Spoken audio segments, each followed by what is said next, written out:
Surgery മാത്രമാണ് പൈൽസിനുള്ള ഒരു പരിഹാരം. പലരുടെയും ഒരു തെറ്റിദ്ധാരണയാണ് സർജറി കൊണ്ട് മാത്രമേ പൈൽസ് സുഖപ്പെടുത്താൻ കഴിയുമെന്നുള്ളത്. എന്നാൽ ഇതൊരിക്കലും അങ്ങനെയല്ല. സർജറി എന്ന് പറയുന്നത് ഒരു ലാസ്റ്റ് ഓപ്ഷൻ മാത്രമാണ്. ഈ പൈൽസ്, ഫിഷർ, ഫിസുല പോലുള്ള അസുഖങ്ങൾ നമ്മുടെ ജീവിതശൈലിയുമായിട്ട് ഒരുപാട് ബന്ധമുള്ളതാണ്. അതായത് നമ്മൾ കഴിക്കുന്ന ആഹാരങ്ങളെ അപേക്ഷിച്ചും നമ്മളുടെ എക്സസൈസ് ഇല്ലായ്മ, അമിതവണ്ണം, സ്ട്രെസ്, ടെൻഷൻ ഇതൊക്കെ പൈൽസ് പോലുള്ള അസുഖങ്ങൾ വർദ്ധിപ്പിക്കാനുള്ളൊരു കാരണമാണ്. നിങ്ങൾക്ക് ഒരു തവണ പൈൽസ് വന്നു, നിങ്ങൾ സർജറി ചെയ്തു, പൈൽസിൻ്റെ ബുദ്ധിമുട്ടും കാര്യങ്ങളൊക്കെ പോയി.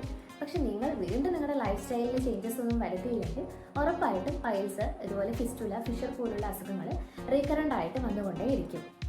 ജീവിതശൈലിയിലെ മാറ്റം വരുത്തിയില്ലെങ്കിൽ നമുക്ക് വീണ്ടും ഉറപ്പായിട്ടും പണി കിട്ടുന്നതാണ്.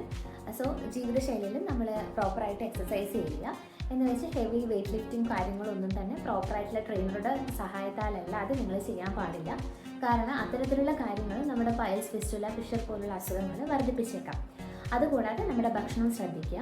ഈ അമിതമായിട്ട് കാർബ്സ് അടങ്ങിയിട്ടുള്ള അല്ലെങ്കിൽ ബേക്കറി, മൈദ പ്രോഡക്റ്റ്സ് ഒക്കെ അടങ്ങിയിട്ടുള്ള ഭക്ഷണങ്ങൾ ഇതൊക്കെ ഒന്ന് ഒഴിവാക്കുക. സ്പൈസി, അമിതമായിട്ട് എരിവടങ്ങിയിട്ടുള്ള, മസാല അടങ്ങിയിട്ടുള്ള ഭക്ഷണങ്ങൾ ഒഴിവാക്കുക.